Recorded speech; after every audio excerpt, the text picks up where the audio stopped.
A very good evening and welcome to another edition of Newsline. Of course, tonight's show is a recorded show. Getting to know our guest this evening, it's none other than Daniel Alphonsus. He is a former advisor to the Ministry of Finance. A very good evening, Daniel, and welcome to the show. Good evening. Daniel, we've been speaking a lot about the economy, not only on Newsline, but on many of our other programs as well. Something that has really come to the limelight in these discussions on Sri Lanka's recovery and Sri Lanka's economic crisis is this new central bank bill that has been presented in Parliament. Of course, the matter was taken to the Supreme Court, and the Supreme Court gave a determination that none of the clauses in the central bank bill are inconsistent with the Constitution. However, whether or not this bill would aid Sri Lanka in moving into the future and coming out of this economic crisis does not have any or too much of relevance with its compatibility with the Constitution. There are many people who speak in favor of the central bank bill, true. However, there are those who find giving the central bank complete independence a little bit problematic, as Parliament is the body that exercises control over public finances. What's your take on this new bill? So let's look at the context and divide into two questions. The first is, what were the framers of the series of central bank bills trying to achieve? And then secondly, the question of, do these bills actually achieve that objective? So let's start with the historical context. The historical context is that Sri Lanka has faced macroeconomic instability, like the macroeconomic instability that we experienced the past year, which is one of the most severe cases, primarily as a result of the government's expenditure exceeding the government's revenue. And the way in which that's been enabled is by the central bank, quote unquote, printing money. That is generating rupees for the treasury when the treasury has a financing requirement, which arises when expenditure is greater than revenue. What the central bank bill tries to do is it tries to limit this in two ways. First is it requires the central bank to not print money, but it can help affect the price at which the treasury borrows money by purchases on the so-called secondary market. That is, once people have bought treasury bills and bonds from the treasury, it can then go and buy some of those, but it can't directly give money to the treasury to finance its day-to-day requirements. So that was the other main way in which it sought to limit that is by shaping interest rates in order to keep inflation at a limited amount. We've seen the horrendous effects of inflation, the cost of living increases that have taken place the last year and a bit. And what it seeks to do is to try and depoliticize the interest rate setting process to some degree. It's not like the European Central Bank or the Federal Reserve, where it's an entirely apolitical process set by technocrats. Here, the process that has been designed is a more dialogue between the central bank and central bank's monetary policy. They have different names for it: group or board or committee, and the treasury. So that's the sort of overarching objective. But Daniel, at the end of the day, who gets the final say in these matters? Is it the government? Is it the governor of the central bank? Who reigns supreme? That's a very good question. So the Supreme Court, in its ultimate judgment on the matter, said that the direction and control of the Republic is vested with the Cabinet of Ministers. Therefore, in the event of a disagreement between the central bank's monetary policy committee and the Treasury or the Minister of Finance, Cabinet will decide. So in other words, interest rate policy will be determined by a political body, that is Cabinet. And it'll be determined by politicians, not by independent persons. But Daniel, now doesn't this isn't this counterproductive? Isn't this the same thing that we're trying to move away from? I'm just trying to grasp what changes does the central bank act really bring to Sri Lanka and in its recovery process? Because now initially you said the point was to depoliticize the setting of the interest rate. But if the interest rate is now finally set by cabinet again, how is that a depoliticization of the procedure in setting the interest rate? So let's start with the 2019 November bill that was passed by cabinet. That attempted to create this process where the central bank and the treasury would set an inflation targeting framework together, basically set the framework for setting interest rates together. There was no dispute resolution mechanism in that particular bill, but it also had a provision to limit the central bank printing money. That is the primary placement of government securities with the central bank, where the treasury can go and just ask for money. That they limited. Then this was watered, these two measures were watered down in the cabinet presented, the cabinet approved bill earlier this year.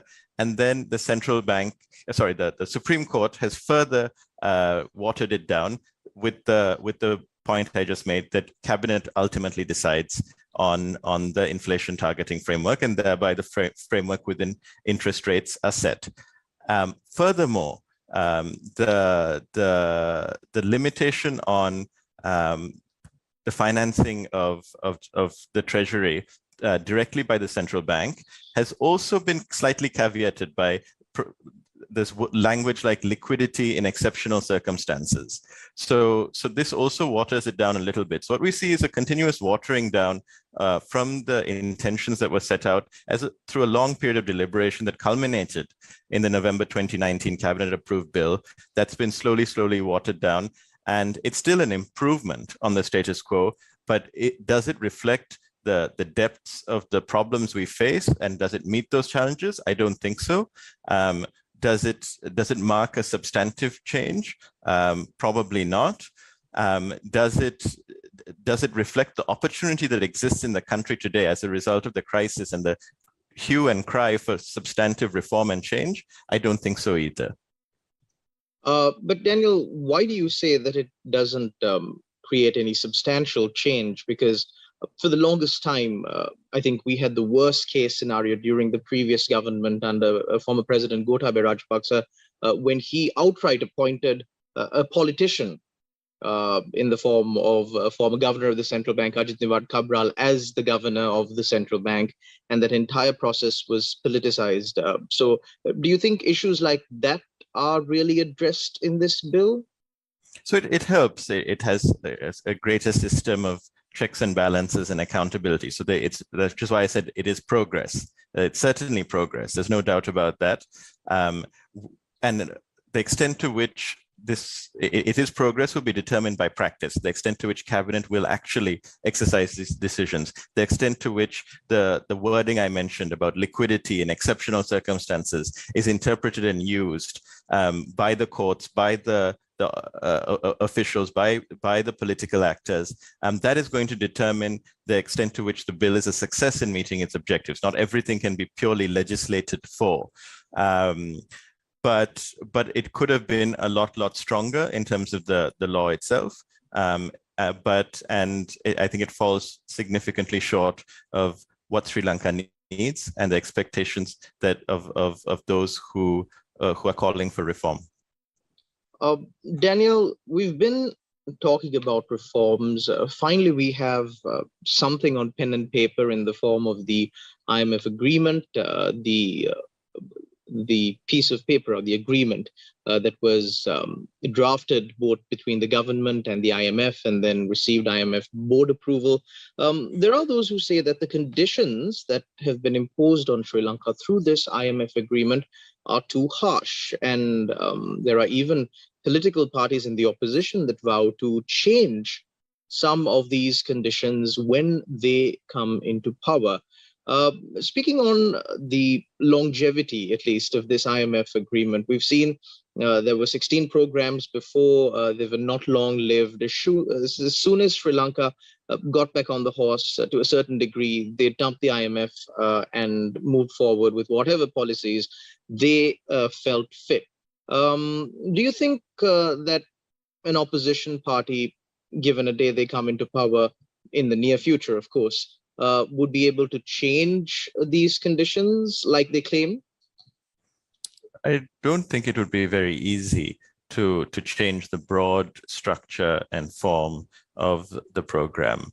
for two reasons. The first is the space to negotiate is relatively limited for the government of Sri Lanka. We are really at rock bottom and have very little space to say we're not going to do what's needed for the next review. It'll put us back into a situation similar to what we experienced, and obviously no responsible government would do that. Secondly, the structure of the IMF programs is such as you have these milestones, you have 6 reviews.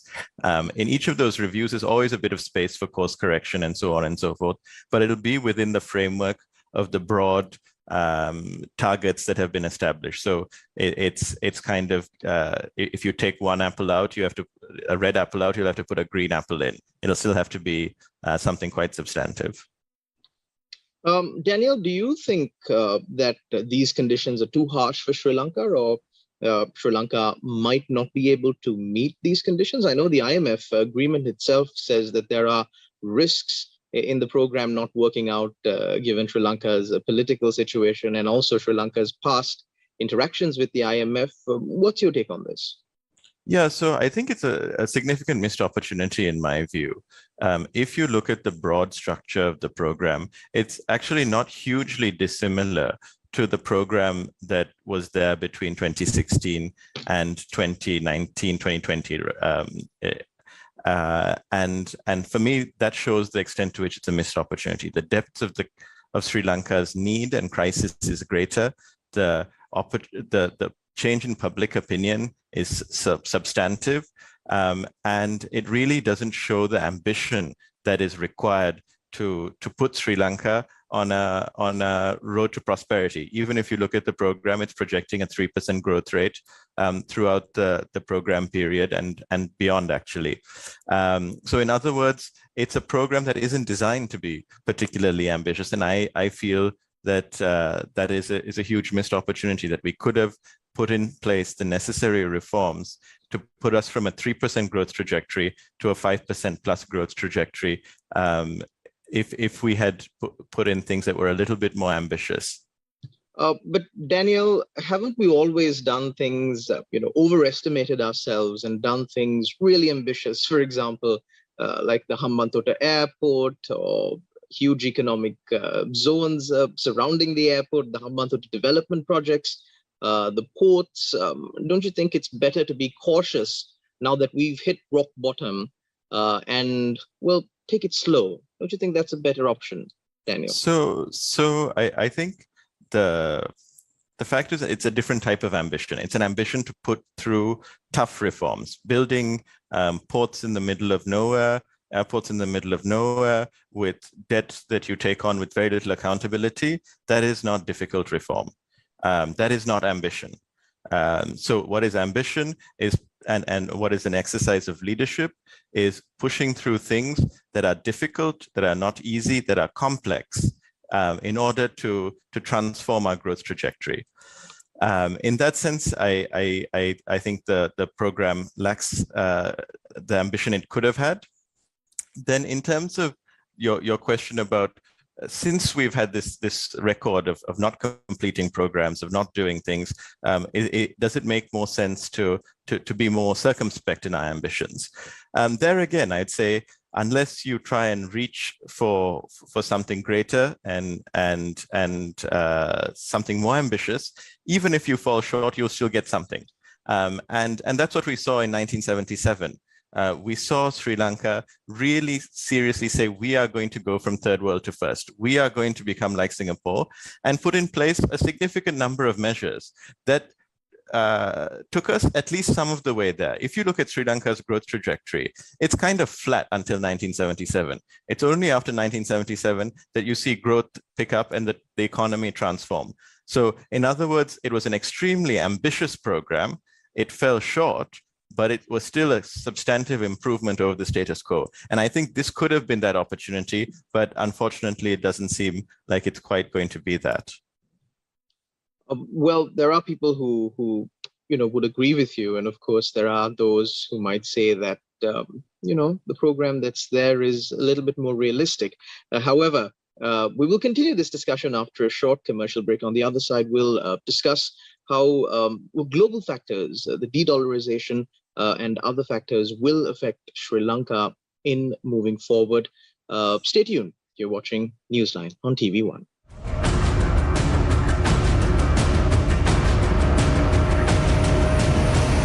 News First, Newsline. Cardinal expresses dismay over delayed justice for victims of the 2019 April attacks and calls to form a human chain on the 21st of April. Mahanaika Theoros warn of the dangers posed by the proposed anti-terrorism bill. Sumandiran questions delay in presenting the IMF documents to Parliament. Sri Lanka at 75 is a failed state, says former President Chandrika Bandaranaike.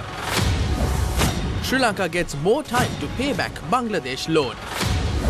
Search continues to locate inmates who fled from the Taldena Prison Rehabilitation Centre in Badulla.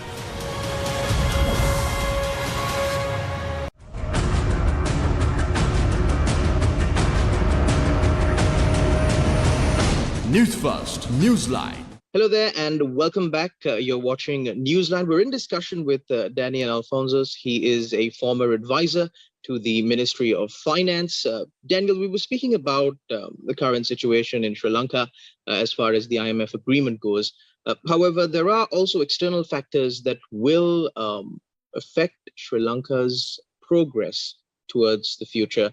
Sri Lanka's coming out of this crisis. And one of those factors that's been spoken of a lot, actually, in the international arena is the de-dollarization, especially with Saudi Arabia agreeing to sell oil to China and receive payments in yuans. Sri Lanka also has taken a similar move, not in terms of oil, but in terms of trade with India. We've agreed to make payments and settle payments in Indian rupees. This process of de-dollarization that is being seen across the world, how do you think this will affect the situation in Sri Lanka? 2 points. First is I think one should be careful about overstating the extent of de-dollarization. The dollar's share in global trade has remained steady for a very long time, and the ability of the renminbi to be used in global transactions is always going to be limited by the fact that China does not have an open capital account and doesn't make it fully convertible.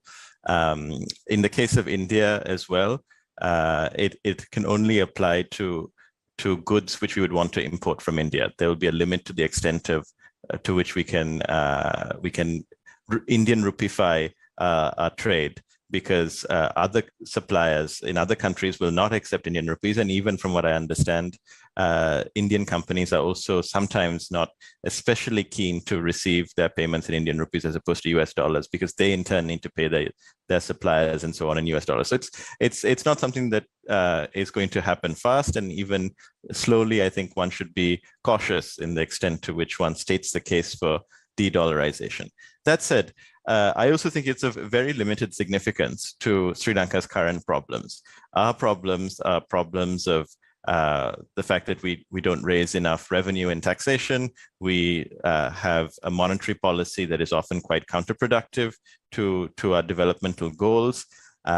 We have short-sighted decision making. We have the politicization and use of public assets and policy for private interests. And these are really like, we are a sovereign country. And in that sense, we are sovereign and have made our own choices that have led to where we are. So I think external factors have been secondary in our predicament. Daniel, you said we're a sovereign country, and the choices that we've made for the past 75 years has led to where we are right now. One of these factors that influence the choices a lot of our politicians make is corruption. And this aspect has even been included in the IMF agreement, where they have required the Sri Lankan government to bring in several legislation to deal with corruption. Recently, an anti-corruption bill was also published in the Gazette. It's due to be tabled in Parliament, and that procedure is to be continued. However, on the aspect of corruption, how far do you think the IMF will be supervising Sri Lanka, at least, on ensuring transparency in Sri Lanka's path out of this crisis? So I think there's two cornerstones for the IMF's engagement with Sri Lanka on corruption. One is the corruption bill you referred to, which helps implement Sri Lanka's commitments under the UN Convention on Anti-Corruption. And that bill is a very progressive bill. It introduces many useful features that will help limit the level of corruption. So I think that's a very substantive step forward. The second cornerstone of their engagement is a corruption diagnostic that they're preparing, basically looking through the governance structure of the country and identifying areas for improvement in terms of corruption.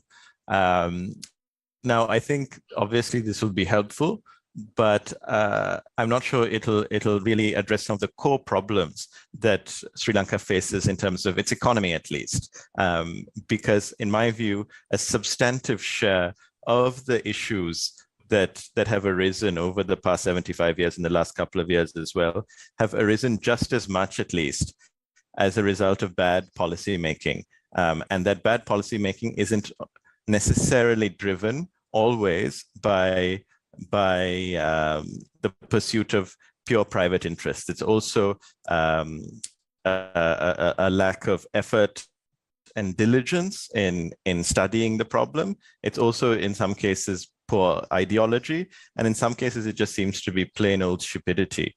So to give you an example, if you take the Mattala airport, it's nearly $200 million, built in the middle of nowhere, with a bird sanctuary in the middle. We all know it's an utter white elephant. That is not a decision that was necessarily driven by corruption per se, because that money could have been easily used on another project which had a much higher economic return. Let's say the electrification of a suburban railway line, and it could have experienced equal levels of corruption, but nonetheless, the economic returns for that investment are very, very different. So I'd be cautious to think that just by introducing anti-corruption measures alone, we can solve some of our economic difficulties. Another example would be, for example, the fact that we've kept on printing money for such a long period of time, knowing full well that it's going to lead to inflation and the sovereign debt crisis that we experienced, instead of raising taxes. So that's not corruption per se. That I think drove that decision. It's just bad policy making. But Daniel, at the time, the central bank governor at the time was of the opinion that money printing doesn't really affect the rise in inflation. He cited the United States as an example and said they print so much of money, they don't have that bad a case of inflation. So that's proving my point that stupidity is at least as responsible as corruption for this crisis. Daniel, one final question, since we've got just a limited amount of time left. Daniel, Sri Lankans, we moved into the new year. The Sinhala Tamil New Year is just done. Of course, during this new year, how people celebrated it is a different matter entirely. There were a lot of shops were quite full, but then there were traders complaining that they didn't have as much business as they do in the previous years. However, there's this argument being propounded that, Sri Lankans are not as bad financially or aren't faring as bad financially as people make it out to be, because a lot of the clothing stores were jam-packed. There were several malls and shops in Sri Lanka that were quite full during the festive season. As an economist, how would you respond to a person who brings up this argument and says, oh no, Sri Lanka is not as bad as people make it seem? So first, I think the numbers are fairly clear. There's been a drastic decline in consumer expenditure. We see that from the very large negative growth numbers, what I think is nearly minus 10% last year. Now, as to why anecdotally you may still see people in shops, the way people consume may have changed. They may have put all their consumption in the festive period and not consumed as much before. ticket sizes of the things they purchased may have been smaller. Also, this could reflect different groups in society. Some groups may be more affected by the crisis than others. So it's really quite complex as to how and why that translates into the drastic fall in consumption I mentioned. But I don't think just from an example like that one can draw any serious conclusions. Thank you very much, Daniel, Alphonsus, for joining us on our program and, well, giving these details to the general public.